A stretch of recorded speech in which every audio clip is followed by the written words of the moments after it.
Hello and welcome back to the Marky channel. As you can see, we're in a bit of a temporary set, if you will, and by set, I mean my old bedroom in my parents' house. But as you guys are aware, I'm currently trying to do this like little bit of a daily challenge, you know, trying to upload as daily as I possibly can and try and beat the streak I had before. So we're going to carry on uploading, okay? We're going to do another topics video, and if you are interested in these topics type videos daily, then please do subscribe. It's free. You scroll down, you click one button, it's done. It's great. But yeah, like I mentioned, it's a topics video where we speak about what's happened in the past day or so. We start off with the smaller stuff and we work our way up to the bigger stuff. You guys know how this works. And another trend that usually happens with these videos is when I say we start with the smaller stuff, it's either Bryce Hall or Jake Paul, okay? In today's video, it's about Bryce Hall first. Because it turns out, and get this, okay, Bryce Hall had a fight. Again. And the bad news is, and you might need to prepare yourself for this, okay? I don't think, by the rules of the game, that Bryce Hall is an undefeated 40-0 street fighter anymore. Because technically in this video, one guy kind of swung for him and then they kind of separated. So I guess that's technically a win? Are we saying that? I don't know, I'm just talking shit at this point. But yeah, there's a video on the Hollywood Fix where they've plastered their logo upon it. So yeah, I can tell they definitely want their credit. So Hollywood Fix, thank you for the footage. But yeah, let's have a look, shall we?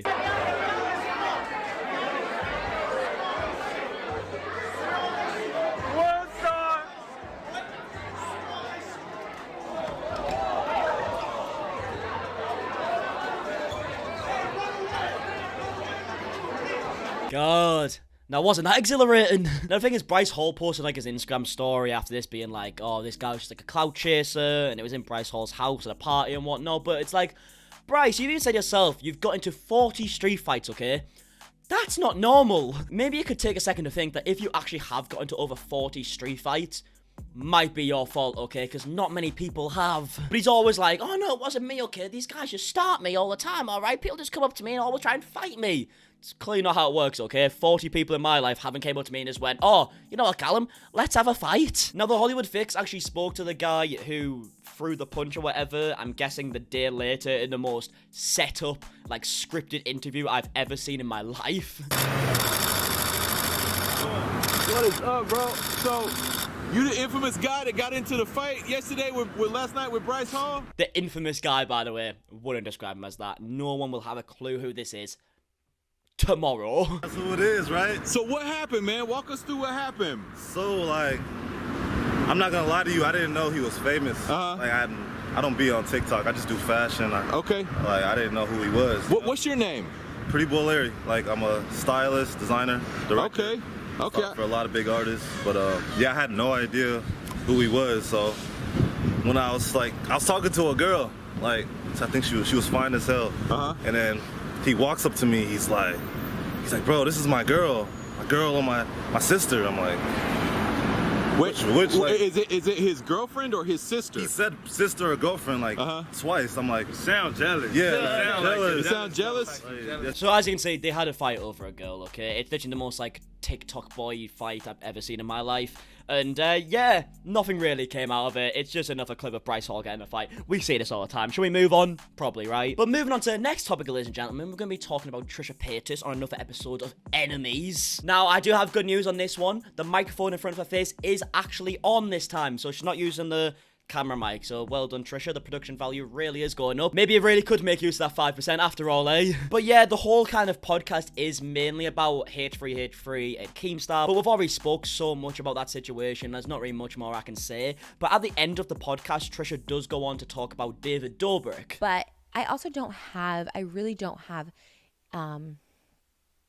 hatred for David and Jason. I really don't. It's not like they keep me up at night. It's more... I would also argue that that isn't entirely true, okay? Because Trisha does mention specifically Jason anytime they really can, okay? Now, that's not I was going to say it's not a bad thing. It probably is, right? But yeah, just say it with your chest, okay? You like exposing the boy. It's fine, Trisha. Like, disgust, I guess you could say. It's just more... It's like, wow, these people get away with stuff to this day, and they're spewing stuff like, oh, he was at the wrong place at the wrong time. Like, this narrative, that's how they're all thinking, and like not having to take any responsibility and ownership. And again, I don't know the situation, so I just know they went back and forth that summer.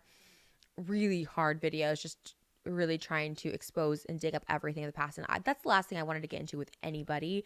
trust me, or you guys probably know, like, that's the most like classic YouTube line ever, isn't it? No, I didn't want to make this video, but I'm going to proceed to make this video about 20 minutes long, put a bunch of ads in there, and talk about research that took me maybe a few weeks to do. You did want to do the video. It's fine, Trisha. We all get it, okay? We're all friends here. But either way, Trisha then also talks about doing somewhat of like a collab with Keemstar to talk about all this stuff. And there's even a few comments on his video being like, that's probably not the best idea, seeing as though Keemstar's just been saying that you always want to have sex with him and you're obviously like engaged and whatnot. It's probably not the best idea just for that reason. Never mind all the other stuff. But yeah, I do feel like there is maybe a part of Trisha that might want to do it just to kind of spite Ethan a little bit, as much as they probably are going to deny that. But I don't know, do you want to see Keemstar and Trisha talking a YouTube video?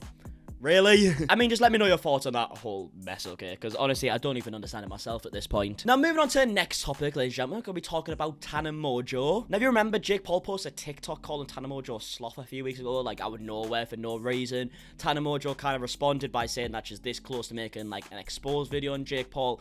There was a bit of a back and forth, okay? And Tana Mongeau's actually just done an interview with E.T., is that what they're called? Something like that. Where she talks a bit about Jake Paul and that whole situation. Recent shade from her ex, Jake Paul, where he called her a sloth in this TikTok. Tana addressed the insult from her ex and what she's learned from their on and off relationship. Every time I think about it, I'm just like, I was actually debating on responding back just hanging from a tree, like eating leaves, like actually acting like a sloth. Obviously, that's really infuriating when you do, even if you look at what happened differently than I do, like, you know, I really loved you and I did everything for you, and like there was a time where no one was there for you when I was, and like I don't think it's a very nice way to act. So straight away, to be fair to her, doesn't really seem like she's trying to be like all like spiteful. Sounds like she's actually a bit gutted, to be honest. I might say something crazy right now. Kind of feel bad for her. And I never thought we'd be in a place like this, and I can't lie if I say it doesn't hurt me and upset me. So Obviously, we've seen you go through so much with your past relationships, including Bella, including Jake. How did each of those relationships kind of shape you?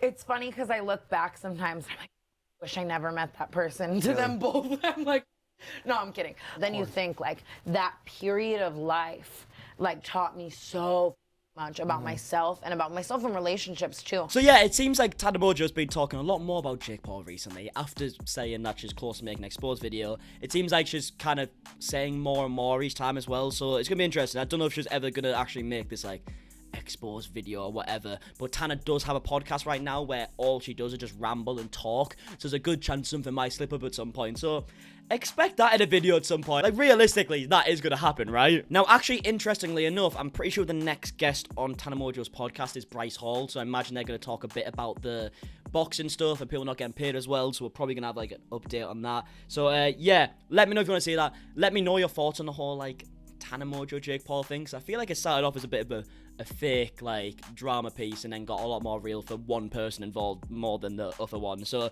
yeah, let me know your thoughts on that and all that stuff, okay? And now for the last topic, ladies and gentlemen, we're going to be talking about FaZe K, or should I just say K? Now, if you remember correctly, K was actually accused for this Save the Kids token. It's like the main huncho, the guy who was promoting this coin, got it to go up to a certain amount, and then just backed out and took all the money. And because of this, obviously, a lot of people lost money as well, and it was being called this big old scam. Now, K has responded this kind of once, but made a bigger video yesterday talking about it, in which he basically just kind of blamed Sam Pepper. You know, I realized was a massive mistake. He took charge without anyone's permission and started to make all of the decisions. His control and power influenced the main dev, who literally felt obliged to do what Sam said. Sam helped design the token, the art for the token, the website for the token, and fill the pre-sale. And he made all of the decisions that led to this current situation. So as you can see straight away, the vibe of this whole video is just blaming Sam and not taking too much accountability himself. He does say the word sorry in this, so that is a positive, because he did in the last one. But he goes on to explain that Sam Pepper was the guy behind this. He was like directing the promotional video and whatnot.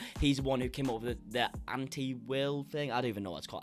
As you can tell, haven't got a clue about crypto. So basically it was Sam's idea to make it that he could back out and take the money as quickly as possible. I think it was 5 minutes he allowed himself, where it's usually 24 hours. And then he even goes on to show some phone calls with Sam Pepper saying, Sam, show me how much money you made. If you've got nothing to hide, show me how much money you've made. Sam goes on to say that he didn't make any money, then says he might have made a little bit of money, then kind of plays dumb and says, oh, I don't really know how to work out how much money I made and whatnot. And Kate goes on to explain that he might have made like 300k of this across like different wallets. And by different wallets, I mean apparently Sam Pepper had a bunch of like fake accounts on Twitter that would win these giveaways, so technically no one would win these giveaways and whatnot, and Sam would just take the money for himself. Now the interesting thing about this, CoffeeZilla, who was the person who kind of exposed all of this and knows a lot more about it than me, like a lot more, actually put on his community tab after this video's releasing, "Don't believe everything you hear from a guy who investigates himself and finds he did nothing wrong. I will be responding."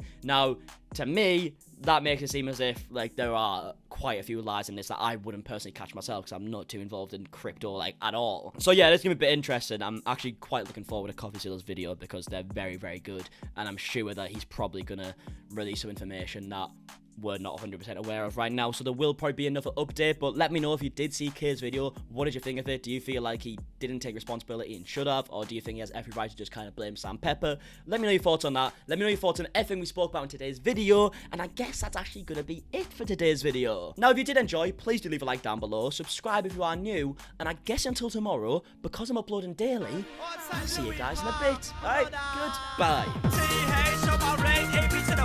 I'm a T-star, boy, and that's forever till I die. Up and coming, MC, you can see it in my eyes.